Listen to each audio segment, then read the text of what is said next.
Hello and welcome to this video tutorial. Today we're looking at coloring a black and white thing in Photoshop. Now my thing today is a halftone gradient, but your thing could be anything. So I'm here in Photoshop with an image open. All it is a white background. I'm going to add a layer to this and I'm going to drop into that layer a gradient. So I'm going to just press the letter D to get my default colors. I'm going to double click on this color because I want it to be a lighter gray.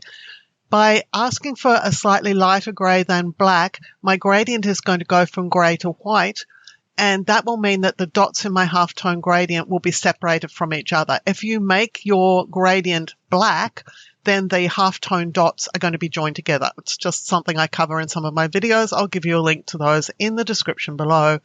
I'm going to hold the Shift key as I drag out this gradient. Now what I've got selected here is a gradient from foreground to background. That is in the legacy gradients. If you don't see the legacy gradients, this is what you're going to do. You'll choose Window and then Gradients because the Gradients panel is over here. You go to the flyout menu and you're going to click on Legacy Gradients, and that will add them to your collection here. Now I've got a couple of sets. Let me just delete that group because I don't need two of them. Okay, so what I'm doing is I'm going to my legacy gradients and I'm going to the legacy defaults. And the first one of those is a foreground to background gradient. So that's the one you're going to select, foreground to background. Now it's just been added to my document. I didn't actually want that to happen, so let's just trash that. Let's go back and make our new layer.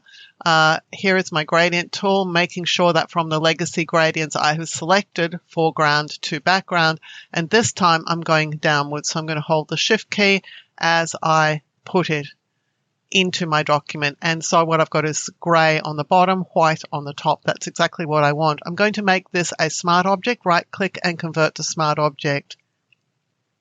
The point to a smart object is that the filter will then be editable if I don't get it right the first time.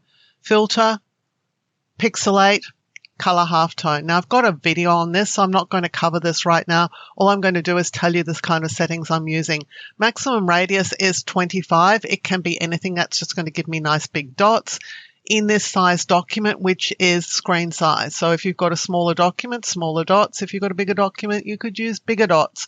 And then because I want a black and white gradient, each of these 4 channels has to be the same. Doesn't matter what it is, but it has to be the same. I'm using 45.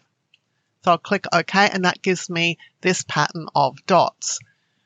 Now, to recolor, we're going to use a hue saturation adjustment. So I'm going to Layer, New Adjustment Layer, and I'm going to Hue Saturation. I'll click OK. Now, we want to color these dots, so I'm going to click on Colorize. I'm going to increase my saturation so I get more color. I'm going to increase my lightness, and when I do, you can see that this hue slider now comes into play. So I can select any colors that I want. Now, this particular person who asked for this video or asked for the solution wanted pink on green. So we're going with pink on green. So let's go and find a nice bright pink here.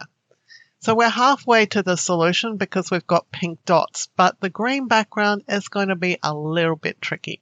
So let's see how we're going to do that. Firstly, let's go and make our background green. So I'm just going to unlock this and I'm going to put some green in here because that will make it easier for us to see when we've actually got what we want. So I think I would like a slightly more lime green.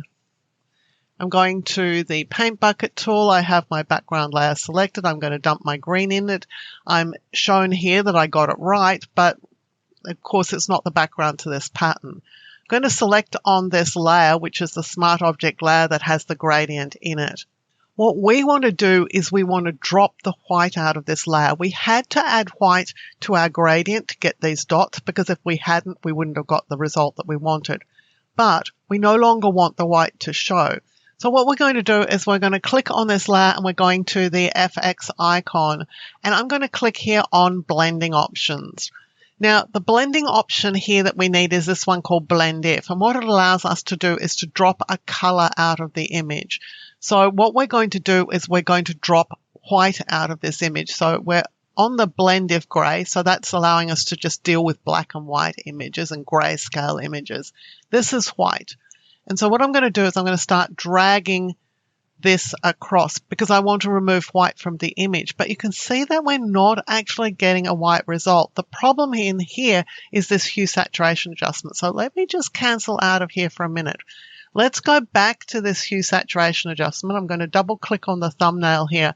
And what I want to do is I want to limit it so it only affects the layer that has the halftone on it. So down here, I'm going to click on this button.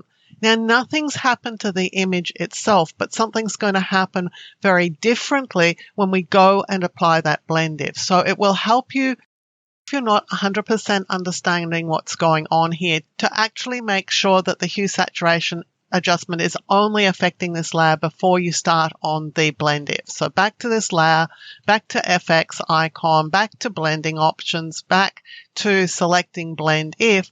And now when I drag the slider over, you can see that we're getting the result we wanted. We're getting a pink dot on a green background. Now, these little sliders here split in half if you hold the Alt key on a PC, Option on a Mac. You will need to know that if you use this in future to do other things, because this allows you to get a sort of seamless selection. Here we've definitely got black and white. We don't have a lot of grey pixels in this, but if you did, you would want to be splitting this slider and just looking for the best result that you can get. But this is working perfectly for me. I'm going to click OK. The only thing I might want to do at this point is change my green a little bit. I think it's a little bit too much. So go back to the background layer and dump my color in it. So it's very easy to change the color of things that are black and white. You want to focus first on changing the black, which is a hue saturation adjustment layer, but make sure it's clipped to the layer below because you want it to only affect the black pixels. And then go to the layer that has the black and white, whatever it is on it, and use your FX icon to go and get your blending options and drop the white out of the image. Dropping the white out of the image will then let you see whatever is underneath it. In this case, it is a green background. If I was to take that away, then I would just have a transparent background. So just be aware of that. Thank you to the viewer who asked the question. I think it's an awesome question. I felt sure I would have had a video about it, but apparently not. So now you know how to do it. If you like carefully researched content like this, clearly presented in a step-by-step format so that you can get great results, then you'll love my Skillshare content. I'm a Skillshare top teacher. I have hundreds of short courses on Skillshare that you can access along with thousands of other great courses, all for the price of a single subscription. If you're interested, there's a Skillshare coupon for you in the description below to use to sign up. Using this coupon benefits me as a creator, and it helps me continue to make free content available here for you also on YouTube. Thank you for joining me for this video tutorial. On the screen now, you'll see a video that I've handpicked for you. If you enjoyed the video you've just watched, I know that you're going to really enjoy the one I've picked for you to watch next.